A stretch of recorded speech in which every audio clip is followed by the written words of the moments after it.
구약성경에서 가장 어두운 고통스러웠던 시기를 꼽으라면 남왕국 유다 말기의 시기일 것입니다. 다윗과 같이 선한 왕 중에 한 명이었던 요시아가 종교개혁을 잘 일으키고 나라를 새롭게 하였습니다. 그러나 이집트 왕과의 전투에 참전함으로 허무하게 죽게 되었고, 유다는 그 이후에 급속도로 내려막길을 걷게 됩니다. 솔로몬 왕 이후에 시작됐던 남유다의 그 역사가 350년 지속이 됐는데, 마지막 한 20여 년 만에 그 막을 내리게 된 것입니다. 하나님이 이 시대에 여러 명의 선지자들을 보내셨습니다. 선지자가 많이 보냄받았다는 건 얼마나 영적으로 어두운 시대였는지를 반증해 주는 것입니다. 이러한 때 하박국 선지자는 악인들의 형통한 삶에 대해 의문을 품었고, 악한 바벨론을 통해서 유다를 멸망시키고자 하는 하나님의 계획에 이해할 수 없는 질문을 던졌습니다. 예레미야는 유다가 왜 멸망할 수밖에 없었는지 그 이유와 원인을 말해주고 있습니다. 여러 가지 말씀들이 있지만 그것을 이 한 절이 대변해 주는 것 같습니다. 예레미야 2장 13절 말씀입니다. 내 백성이 두 가지 악을 행하였나니 곧 그들이 생수에 크는 데는 나를 버린 것과 스스로 웅덩이를 판 것인데 그것은 그물을 가두지 못할 터진 웅덩이니라. 두 가지를 이야기합니다. 생수의 근원데 나를 버렸다. 생수의 근원, 생명의 근원 대신 하나님을 저버렸다는 것입니다. 그리고 그 하나님 대신에 다른 생수를 얻기 위해 진짜 어디 내가 목마름을 죽일 생수가 있을까? 다른 웅덩이를 파 내려갔다는 것입니다. 그러나 그 많은 웅덩이들은 터진 웅덩이요. 결국 생수를 내주지 못하는, 생수를 담아낼 수가 없는 그런 헛된 웅덩이들이었습니다. 그것이 바로 우상숭배입니다. 그들은 하나님을 버리고 바알에게, 아세라게, 몰록에게, 밀곰에게, 그런 우상들에게 생수를 주지 못하는, 목마름을 채워줄 수 없는 우상들에게 달려갔습니다. 여러분, 우상을 숭배한다는 게 어떤 일일까요? 대부분의 우상은 사람이 만든 것입니다.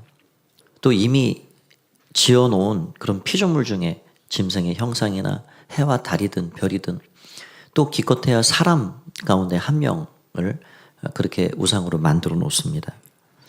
왜 하나님은 제1계명, 2계명을 통해서 나 외에 다른 신을 섬기지 말라, 그 어떤 우상도 만들지 말고 그 앞에 절하지 말라 말씀하셨을까요? 그 이유가 무엇일까요? 우리는 하나님의 형상을 가지고 있습니다. 우리는 하나님의 형상을 따라 지음받은 존재입니다.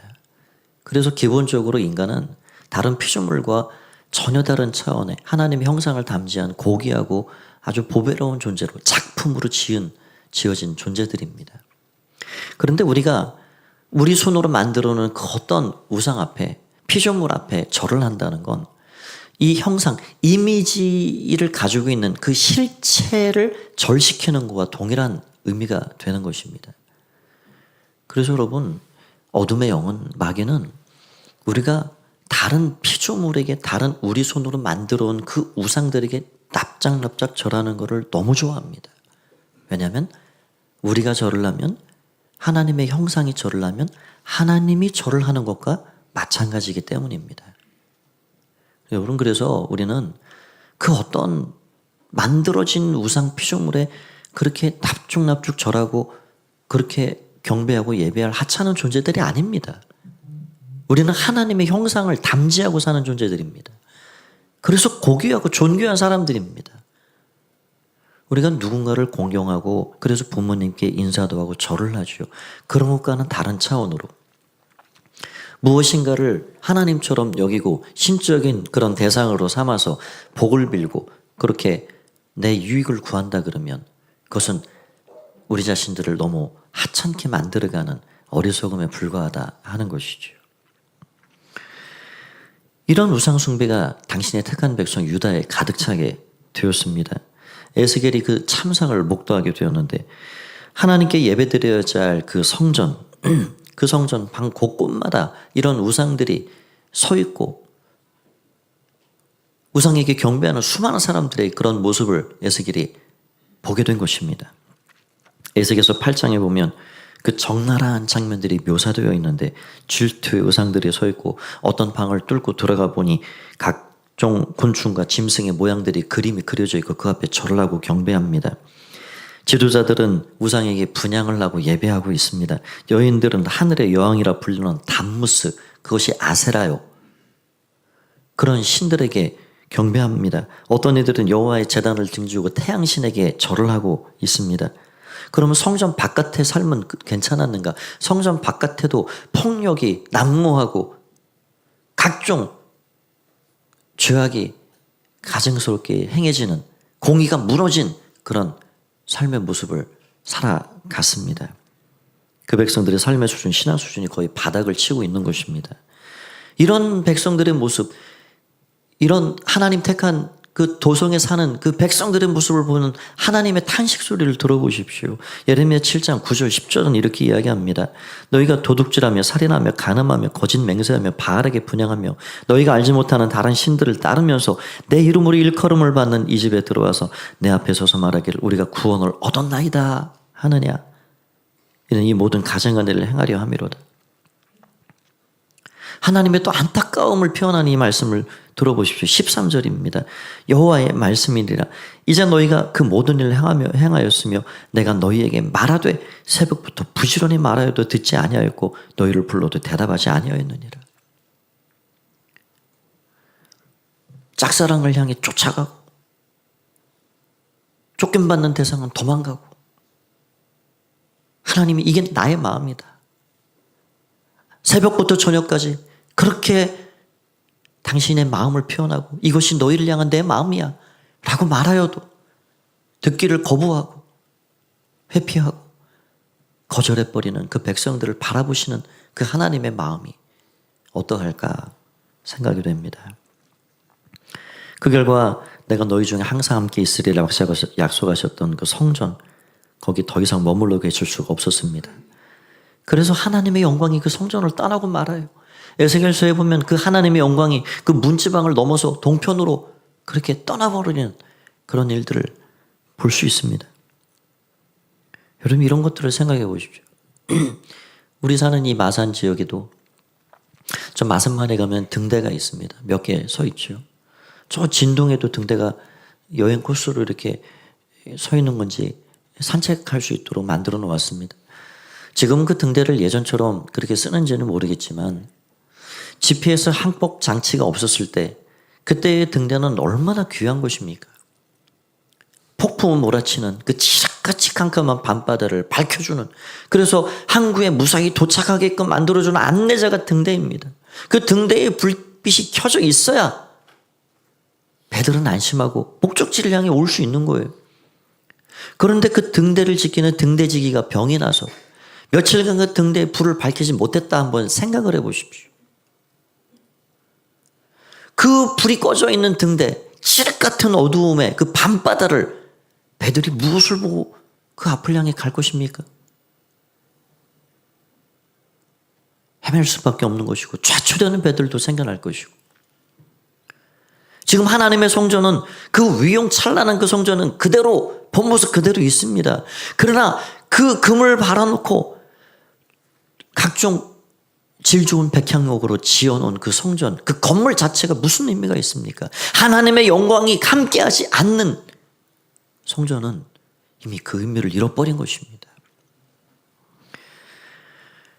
여러분 우리가 바깥에 신나게 뛰어놀다가도 집에 들어가면 집에 누가 계세요? 부모님이 계세요. 엄마가 계시고 아빠가 계시고.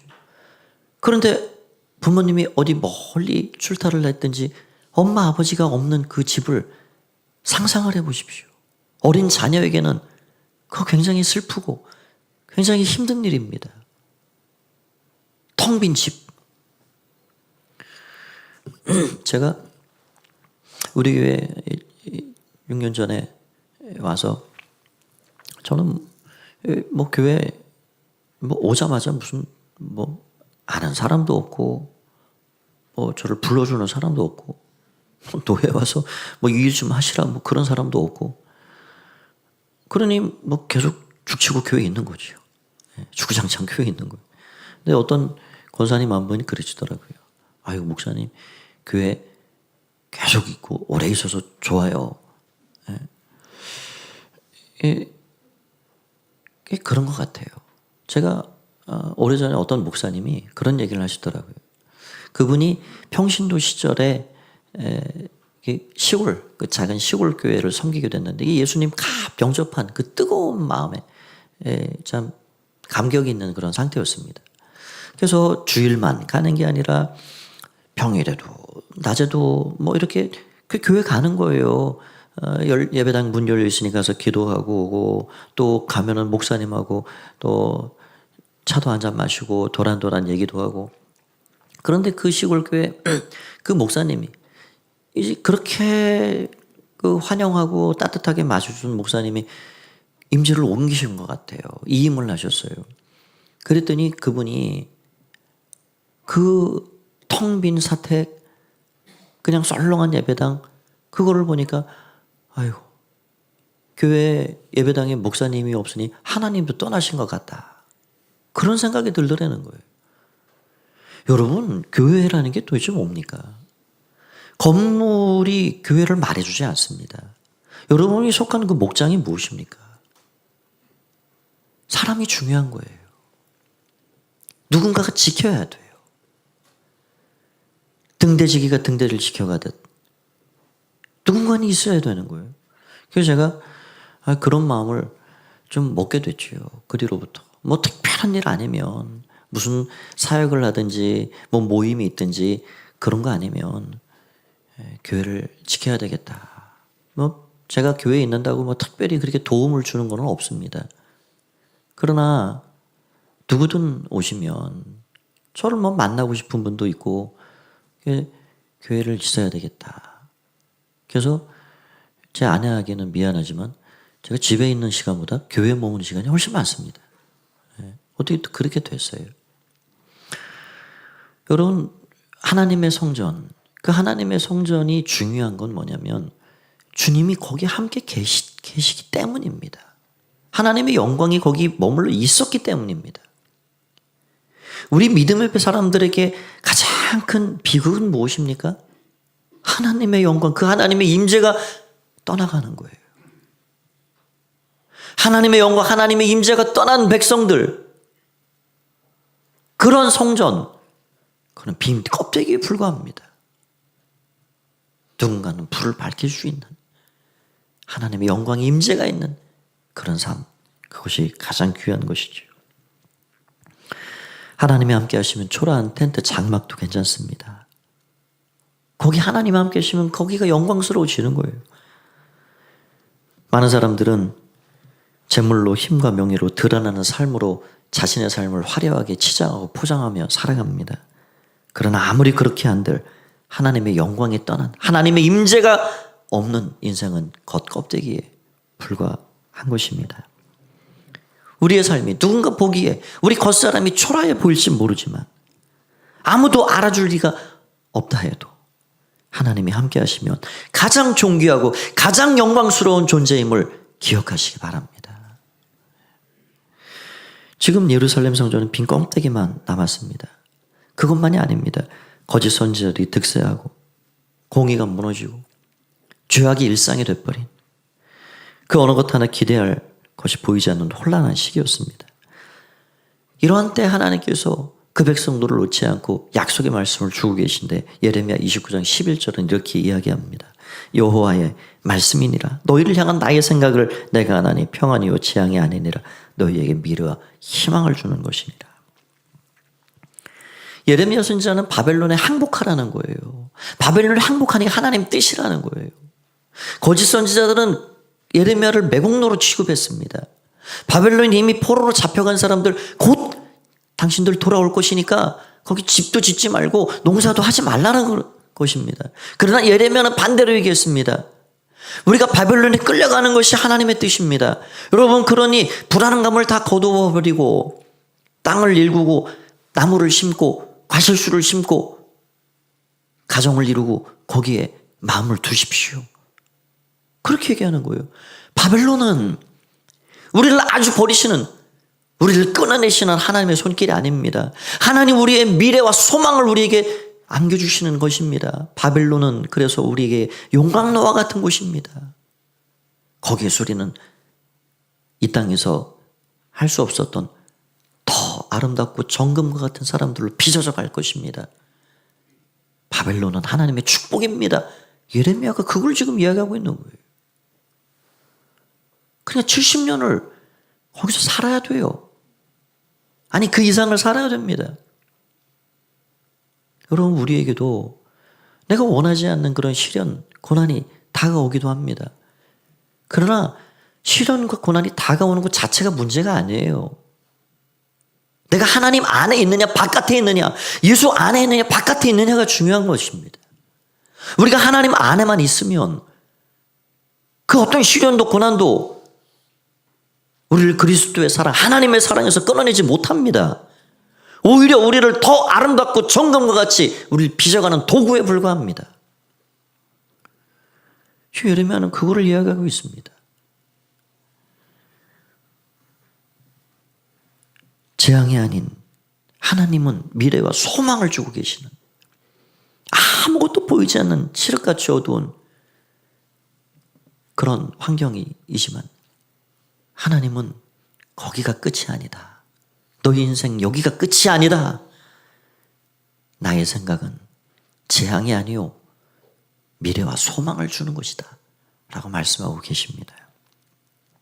더 나아가 하나님 구원의 계획을 이렇게 약속하셨습니다. 예레미야 31장 31절 32절을 보면 이렇게 말씀합니다. 여호와의 말씀이니라. 보라 날이 이르리니 내가 이스라엘 집과 유다 집에 새 언약을 맺으리라. 이 언약은 내가 그들의 조상들의 손을 잡고 애굽 땅에서 인도하여 내던 날에 맺은 것과 같이 아니할 것은 내가 그들의 남편이 되었어도 그들이 내 언약을 깨뜨렸습니다. 여호와의 말씀이니라. 지금까지 맺고 그렇게 온 그 계약사항이 지켜지지 않았습니다. 하나님 편에서 문제가 생긴 게 아니에요. 계약의 책을 짜인 그 백성들이 일방적으로 그 계약 조항을 깨뜨려 버렸습니다. 무시해 버렸습니다. 출애굽기 19장에서 하나님과 그 광야에서 애굽 땅 종살이 했던 곳에서 이끌어내어 자유를 주시고 너는 나의 백성, 나는 너의 하나님이라고 그렇게 약혼식을 올리듯이 계약을 맺은 그 백성들이 하나님이 싫다고, 하나님이 새벽부터 밤까지 그렇게 말씀하시면 귀를 막고 하나님을 떠나서 다른 터진 웅덩이들을 찾고 또 찾아가는 이런 백성들이 그 하나님 주신 계약을 깨뜨려 버린 것입니다. 그래서 하나님은 다시금 새 언약을 주셨습니다. 그 새 언약의 조항이 무엇입니까? 33절을 보면 이렇게 이야기합니다. 그러나 그날 후에 내가 이스라엘 집과 맺을 언약은 이러하니 곧 내가 나의 법을 그들 속에 두며 그들의 마음에 기록하며 나는 그들의 하나님이 되고 그들은 내 백성이 될 것이라. 여호와의 말씀이니라. 이제는 더 이상 돌판이 아닌 마음판에 너희가 나의 법을 새기게 될 것이다. 여러분 돌판과 마음판의 차이는 무엇입니까? 돌판은 그게 아무리 돌덩어리라도 몇백 년 지나면 그 글씨가 흐려집니다. 그리고 돌판은 위험합니다. 깨트려져요. 분실 염려가 있습니다. 그 돌판을 지고 다닐 수도 없어요. 그러나 마음판에 새겼다는 것은 지워질 염려가 없습니다. 잃어버릴 일이 없습니다. 깨질 일이 없습니다. 내가 가는 곳이 그냥 그 언약이 내 안에 있기 때문에 그냥 갖고 사는 거예요. 그래서 이런 약속을 또 주십니다. 33절 말씀을 보면 그들이 다시는 각기 이웃과 형제를 가리켜 이르기를 너는 여호와를 알라 하지 아니하리니 이는 작은 자로부터 큰 자까지 다 나를 알기 때문이라. 내가 그들의 악행을 사하고 다시는 그들의 죄를 기억하지 아니하리라. 여호와의 말씀이니라. 어린아이부터 노년에게까지 다 각각 나를 알게 될 것이다. 다시는 너희의 죄를 내가 기억조차 아니할 것이다. 완전한 죄사함과 각자 어떤 선생님 밑에 꼭 그 과정을 수료하고 배워야 아는 것이 아니라 각자가 알리라. 어떻게 이런 일이 일어날 수 있을까?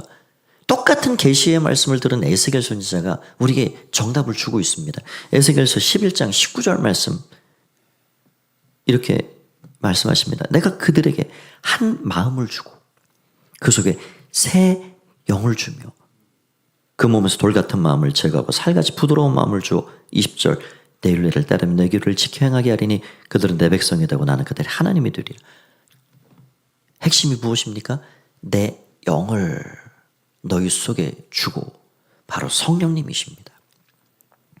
예수님께서 보내주시기로 약속하신 그 성령, 요엘 선지자가 그 오래전에 남종과 여종들에게 물 붓듯 기름 붓듯 부어주시기로 한 성령, 오늘 우리가 드린 찬양처럼 엘리야 때처럼 하늘의 문을 열어주시고 사모하는 심령마다 그 영을 부어주셔서 그 성령을 통하여서 성령의 지도 가운데 하나님을 알게 되고, 그 성령님을 통하여서 성령님의 감동을 통하여서 더 이상 율법과 규례가 무거운 짐이 아니라 부담스러운 것이 아니라 그분의 감동 감화를 통해서 하나님의 사랑과 은혜를 알고 그 사랑하시는 그 하나님의 마음을 알아감으로 기꺼이 기쁨으로 그 계명을 지켜 살아가게 만들어 주시겠다는 거예요. 여러분, 그런 성령이 오시지 전까지는 주님이 이거 해라 저거 하지 말아라는 게 부담스러워요. 아니, 왜 우리를 이렇게 힘들게 하십니까? 나 좀 자유롭게 살고 싶은데. 그러나 성령님이 오시니 우리가 하나님을 사랑하게 되고, 그 사랑하는 분이 무엇을 말씀하시는지 그것을 기꺼이 지키고 따르게 되는 것입니다. 여러분, 우리에게 주신 율법과 규례와 계명이 누구의 덕을 위함입니까? 하나님이 덕을 보시고자 그렇게 우리에게 그런 많은 율법과 규례를 주셨나요? 아니요. 우주보다 더 크신 하나님이 우리가 먼지만큼만 우리가 뭘 하나 잘한다고 그분에게 얼마나 큰 덕이 있으며 우리가 실수한다고 얼마나 큰 손해가 끼쳐집니까? 아닙니다. 우리에게 그런 많은 율법과 규례와 계명을 주신 것은 다 우리를 위함입니다. 우리 잘 되라고 그렇게 주신 거예요. 여러분, 부모님이 어린 아이들에게 그거 하면 안 돼, 이거 이렇게 해 라고 왜 자꾸 이야기합니다? 부모님을 위함입니까? 아닙니다. 어린 자녀를 위함입니다. 하나님이 우리에게 그런 계명들을 주신 것은 다 우리의 유익과 우리의 행복을 위한 일입니다. 할 수 없는 그것을 이제는 성령을 통해서 할 수 있도록 만들어 주시겠다. 완전한 제사함을 이루어 주겠다. 그것이 새 언약의 핵심입니다. 이런 하나님의 마음을 알기라도 하듯 칠흑같이 어두운 그 시대에 정말 별처럼 빛나는 믿음의 사람들이 일어났습니다. 그런 사람들을 통해서 우리가 몇 가지를 좀 생각해 보고자 합니다. 처음 생각할 것은 구별되게 살았다 하는 것입니다. 예레미야 35장에 보면 하나님은 타락한 유다 백성들에게 레갑 자손을 소개합니다. 유다 백성들은 하나님께서 이렇게 저렇게 말씀하셔도 듣지도 않고 순종하지도 않습니다. 그러나 레갑 족속은 달랐습니다. 무려 300년이 넘는 그 옛날 요나답이라는 자신의 조상이 너희는 포도주도 마시지 말고 집을 짓지도 말고 장막에 살아라 라는 그 조상의 그 한마디의 유언을 따라서 300년을 넘도록 그 유언을 지키고 산 사람들이에요. 그래서 예레미야가 그들을 테스트했어요. 포도주를 권하는 거예요. 그런데 우리는 마실 수 없습니다. 단칼에 거절합니다. 레갑 족속은 이스라엘 정통 혈통이 아닙니다. 모세의 장인 혈통 겐족 속 사람들입니다. 그런 사람들이 조상이 남긴 유언 한마디를 그렇게 중하게 여기고 그것을 생명처럼 지켜가는 거예요. 그런데 조상의 유언이 그 정도가 아니라 살아계신 하나님이 말씀하시는 그 말씀을 귓등으로도 듣지 않고 가볍게 소홀하게 여기고 살아가는 유다 백성들, 오늘 우리를 보게 하지 않나 생각이 됩니다. 나는 하나님의 말씀을 얼마나 무겁게 생각하고 사는가. 나는 얼마나 세상과 구별된 삶을 살아가고 있는가. 시편 1편 1절은 복 있는 사람은 악인들의 꾀를 따르지 않고 오만한 자의 길에 서지 않고 길에 들어서지 오만한 자의 자리에 앉지 않는 사람이라 말씀했습니다. 구별된 삶. 세상에 물드는 사람이 아니라 세상을 물들여 갈 수 있는 사람. 로마서 12장 2절은 이렇게 이야기하죠. 너희는 이 세대를 본받지 말고 마음을 새롭게 함으로 변화를 받아 하나님의 선하시고 기뻐하시고 온전하실 뜻이 무엇인지 분별하도록 하라. 세상에는 두 종류의 사람으로 생각할 수 있다 합니다. 첫 번째는 온도계와 같은 사람입니다. 그럼 온도계가 뭡니까? 온도계는 환경과 날씨의 그 영향 그대로 자기를 표시합니다. 추우면 온도가 떨어지고 더우면 온도가 올라가고, 그런 사람은 세상의 영향을 그대로 받고 사는 사람들입니다. 그냥 세상의 휩쓸림에 그냥 거기에 같이 살아가는 사람이에요. 그런데 온도 조절계는 무엇입니까? 온도 조절계 같이 사는 사람이 있어요. 온도 조절계는 내가 환경을 컨트롤해 가는 것입니다. 내가 지금 춥다 그러면 온도 조절계를 올리면 그렇게 올라가는 거예요. 내 주변이. 덥다 그러면 내리면 온도가 내려가는 거예요.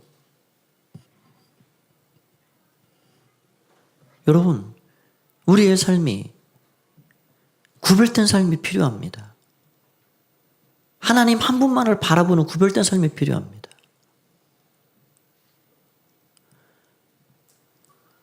나는 온도계인가? 나는 온도 조절계인가? 레갑 족속은 하나님이 주시는 그 마음, 조상이 남긴 그 유언을 마음에 중히 여기고 세상에 물드는 자들이 아니라 세상을 물들여가는 사람들로 살아갔습니다. 다니엘도 그런 사람이었습니다. 두 번째 글에 생각해서 하나님만을 섬겼다 하는 것입니다. 다니엘과 친구들은 1차 포로로 붙잡혀간 사람들이었습니다. 그들에게 인생 역전의 기회가 주어졌어요. 왕의 신하가 될 수 있는 절호의 기회. 그들에게 산의 진미, 잔치상 같은 상들이 날마다 주어집니다. 그러나 하나님만을 섬기고 하나님의 뜻을 따르기로 결정합니다. 다니엘서 1장 8절에서 9절 말씀을 보십시오. 다니엘은 뜻을 정하여 왕의 음식과 그가 마시는 포도주로 자기를 더럽히지 아니하리라 하고 자기를 더럽히지 아니하도록 환관장에게 구하니 하나님이 다니엘로 하여금 환관장에게 은혜와 긍휼을 얻게 하신지라. 그들에게 여러 시험들이 찾아왔습니다. 사드락 메삭 아벳느고는 풀무불에 던져지는 시험, 다니엘에게는 사자굴에 던져지는 시험, 직접 그런 일이 또 일어났습니다. 그런 위기 앞에서도 이들은 정한 뜻대로 목숨이 지금 마지막이랄지라도 하나님의 뜻대로 살아가기로 작정하고 하나님만을 섬겼습니다. 그들은 믿음으로 살아있는 삶을 살았습니다. 시대를 거스렸습니다. 유행과 풍조가 이끄는 대로 사는 것이 아니라 거센 물결을 뚫고 올라가는 연어와 같이 그렇게 하나님 말씀을 따르고 순종하는 자들로 살아갔습니다. 그럴 때 하나님은 하나님의 살아계심을 그들을 통해서 드러내 주셨고 결국 느부갓네살 왕과 많은 신하들이 당신이 섬기는 너의 하나님이 진짜 살아계신 하나님이라 라고 고백하게 하였습니다. 여러분, 저와 여러분들이 세상을 쫓아가는 사람들, 세상에 물들어가는 사람들이 아니라 세상을 물들여가는 사람들, 무엇으로요? 살아계신 하나님의 은혜와 사랑으로 예수 그리스도의 죽음을 뛰어넘고 초월한 부활의 능력으로 세상을 물들여가는 사람들이 다 되기를 바랍니다. 세 번째는 중보자로 살았다 하는 것입니다. 나라가 망해가는 꼴을 보면서 예레미야 선지자는 하나님의 마음을 품고 밤낮으로 눈물을 흘리며 기도했습니다.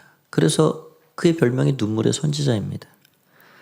예레미야 9장 1절을 보십시오.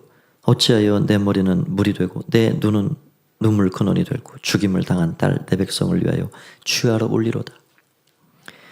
예레미야 애가는 그 선지자의 눈물 어린 탄식이 들어있는데 그 애가 2장 11절을 보면 이렇게 되어 있습니다. 내 눈이 눈물에 상하며 내 창자가 끊어지며 내 간이 땅에 쏟아졌으니 이는 내 딸 백성이 패망하여 어린 자녀와 젖먹는 아이들이 성읍 길거리에 기절함이로다. 여러분, 그래서 예레미야는 분노라는 소리를 듣고 뺨을 맞고 웅덩이에 집어 던져지며 그런 시련을 겪었지만 하나님의 말씀을 애끓는 심정으로 눈물을 흘리며 증거한 거예요. 에스겔도 마찬가지입니다. 여러분, 중보자가 어떤 사람들이 중보자입니까? 중보한다는 게 도대체 무슨 말입니까? 제가 어린 시절 두메산골 첩첩산 중 제일 꼭대기 동네에 제 고향 집이 있으니까 가끔 몸이 아프잖아요. 그러면 어디 쉽게 차가 그렇게 다니는 마을도 아니니까 병원을 바로 간다든지, 옛날에는 쉽게 병원을 안 갔지요. 갈 수도 없고 학교도 거의 안 빠지고 그렇게 다녔지요. 그래서 제가 6년 초등학교를 다니는 6년 동안 학교를 2번 정도밖에 안 빠진 것 같은데 너무 아파서 학교를 못 가는 그런 날들이 있었어요. 근데 지금도 눈에 선한 게, 제가 그냥 복통이 났는지 열이 펄펄 오르고 그래가지고 누워있는데 어머니가 그 찬 수건 해가지고 제 이마에 올려 놓으시고 그게 거의 전부지요. 더 뭘 해줄 수가 없잖아요. 그런데 애끓는 마음으로 그냥 어떡하니 그렇게 안타깝고 애절인 마음을 그렇게 이야기하시고 어쩔 줄 모르시는 그 어머니의 얼굴이 지금도 떠올라요. 지금 예레미야가 너무 눈물을 흘려서 눈이 부르뜨고 창자가 끊어지는 심정, 간이 땅바닥에 쏟아지는 심정으로 그렇게 그 백성들을 바라보고 지금 하나님 앞에 기도하고 있는 거예요. 예수님이 그 무거운 십자가를 등에 지고 골고다 언덕을 올라가실 때 많은 여인들이 그 뒤를 따르면서 가슴을 치며 애통하며 따랐습니다. 그때 주님이 그 여인들을 향해 말했습니다. 나를 위해 울지 말고 너 내 자녀들을 위해 울라. 애통은 바로 그런 것입니다. 중보는 바로 그런 것입니다.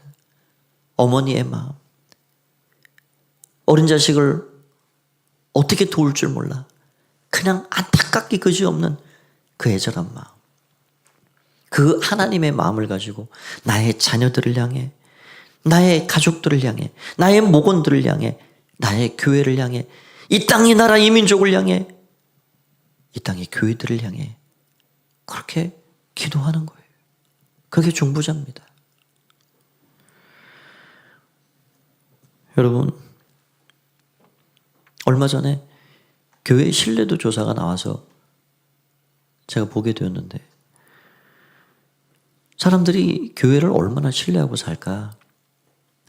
75.4%가 교회, 기독교를 신뢰합니다 라고 하면 얼마나 좋았겠어요. 나는 기독교를 신뢰하지 못합니다. 그게 75.4%입니다. 10명 중에 7, 8명이 믿을 수 없다는 거예요. 저와 같은 목회자의 책임이 가장 클 것입니다. 그러나 특정 어느 누구에게 화살을 돌릴 수는 없습니다. 그 일은 바로 우리 모두의 책임입니다. 빛과 소금 되라. 너희는 세상을 물들여가라. 아름답게 물들여가라 말씀하셨지만 오히려 물들여 살고 세상의 유행과 세속을 따라 살고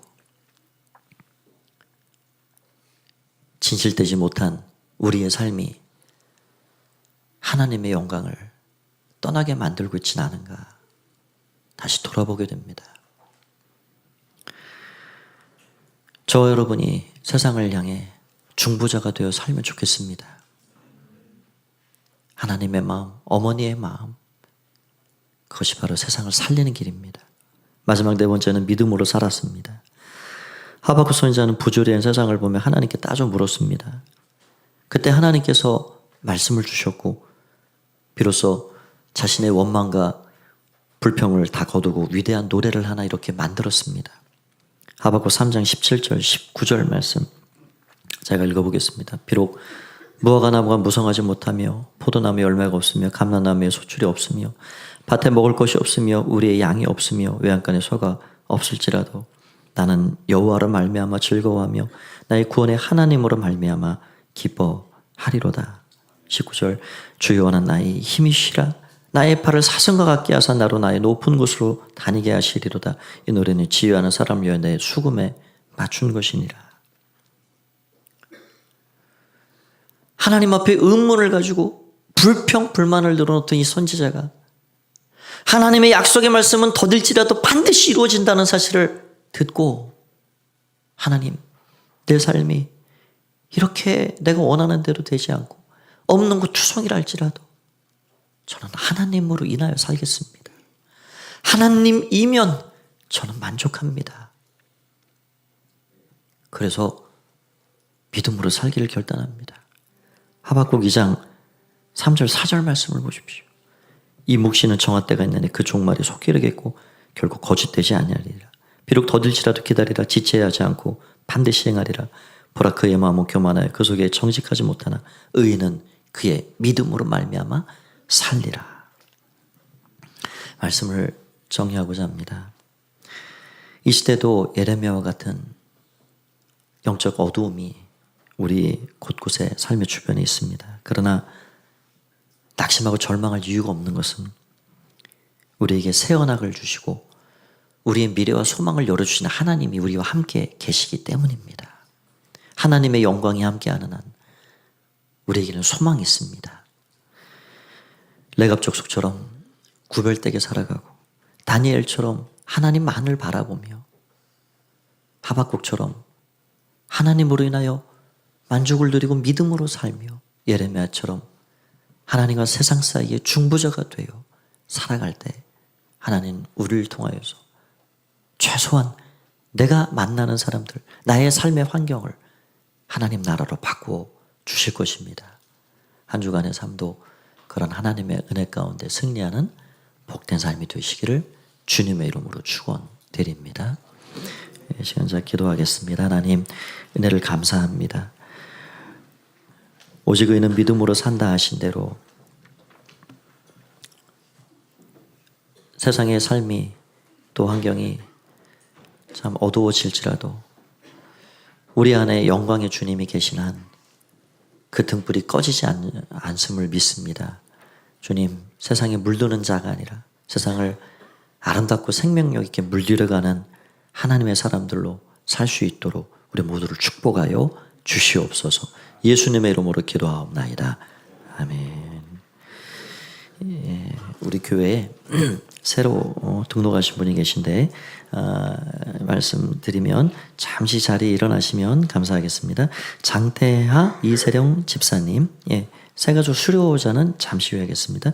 시영이 아영이 두 아이를 함께 오셨는데 우리 장태하 이세령 집사님, 이세령 집사님은 우리 이세화 집사님 언니십니다. 예, 언니 가정 이렇게 오셨고 또 최다혜 우리 자매님 어디 계십니까? 최다혜 우리 월영동의 상가에 그 우수 태권도 우리 자매님의 남편 되신 분이 관장님이시고 우리 자매님은 거기 컴퍼스 커피 있죠? 네, 사장님이십니다. 컴퍼스 커피 많이 이용해 주십시오. 네, 그래서 우리 두 가정 이렇게 너무 환영하고 아이들 수호 은호가 있습니다. 우리 앞으로 복된 신앙생활 될 수 있도록 새가족 과정 잘 수료하실 수 있도록 응원해 주십시오. 우리 박수로 환영하도록 하겠습니다. 감사합니다. 네, 자리에 앉으시면 되겠습니다. 자, 오늘 새가족 과정을 다 마치시고 수료하시는 분이 계십니다. 장정빈, 정라온 성도님, 우리 박예진 성도님의 인도로 이렇게 새가족 과정 잘 수료했는데 어디 계십니까? 자리에 잠깐 일어나실까요? 예, 우리 축복의 노래 하겠습니다. 축복합니다.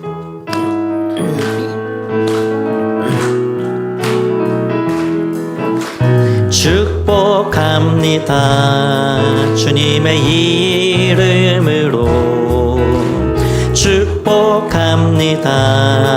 주님의 사랑으로 이곳에 모인 주의 거룩한 자녀에게 주님의 기쁨과 주님의 사랑이 충만하게 넘치기를. 우리 손 내밀어 축복하겠습니다. God bless you. God bless you. God bless you. 축복합니다. 주님의 사랑으로 축복합니다. 환영합니다. 네, 자리에 앉으십시오. 이제 목장에서 행복한 신앙생활 또 시작하시고 또 선교회에서 하나님 은혜와 사랑을 따뜻하게 경험하고 또 함께 교회에 섬겨 주시면 감사하겠습니다. 자, 이 시간에는 우리 윤신조 사모님 인도 목장 목로로서도 사역을 하시는데 우리 짧은 확신의 삶을 마치고 소감 나눔을 하도록 하겠습니다. 우리 박수 한번 해주십시오.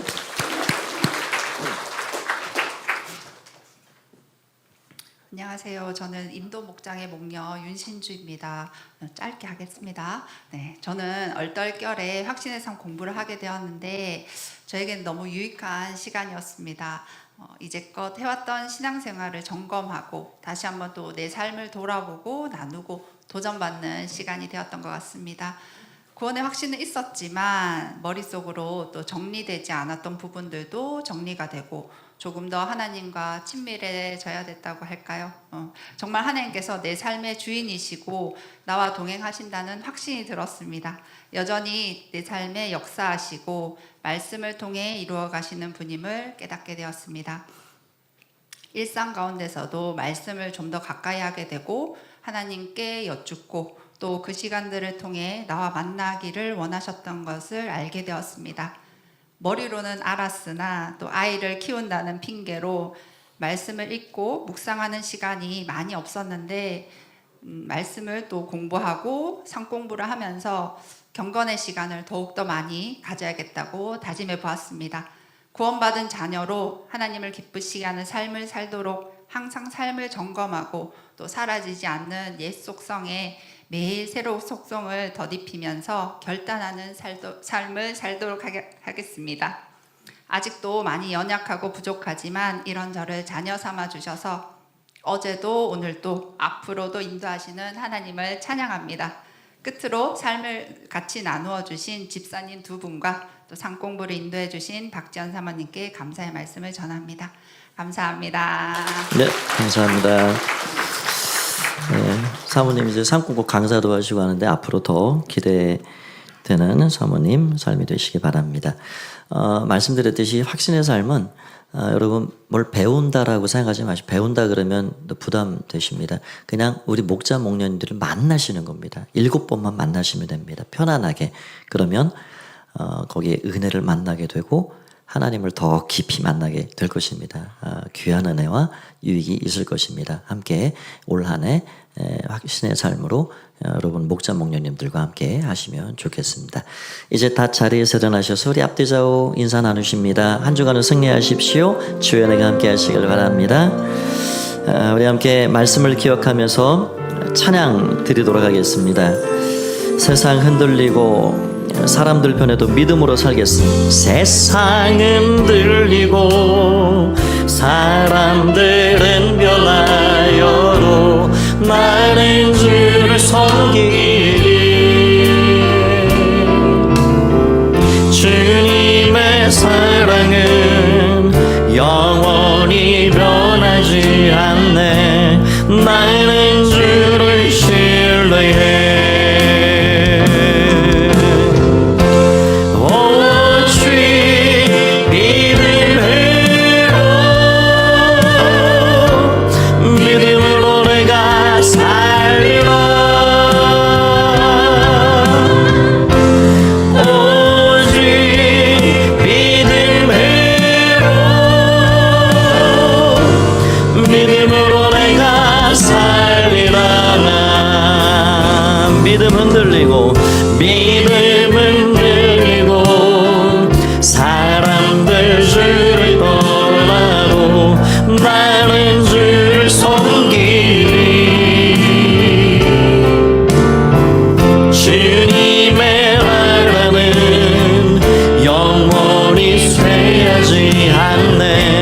나는 주를 신뢰. 오직 믿음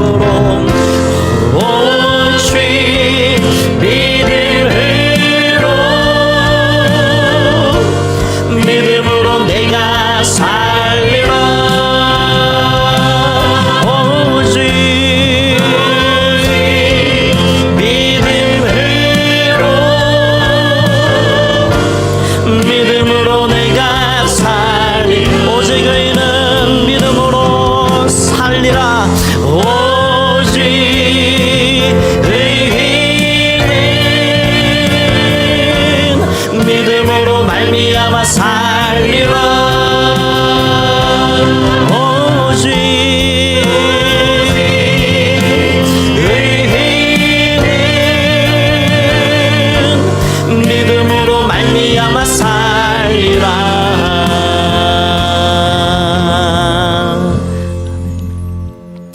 이제는 주 예수 그리스도의 은혜와 하나님 아버지의 사랑하심과 성령님 우리에게 감동과 말을 통하여서 오직 의인은 믿음으로 살리라는 말씀 따라 믿음으로 살겠습니다. 물들지 않고 물들여 보겠습니다. 나는 할 수 없으나 성령님이 이 일을 가능케 하십니다. 하나님 말씀에 온전히 묶임 받아 그 성령의 은혜를 힘입어 또 한 주간도 예배하며 살아가기를 원하는 마음으로 나아가는 가부의 가족들 가운데 이제와 영원히 함께 하옵시기를 간절히 축원하옵나이다. 아멘.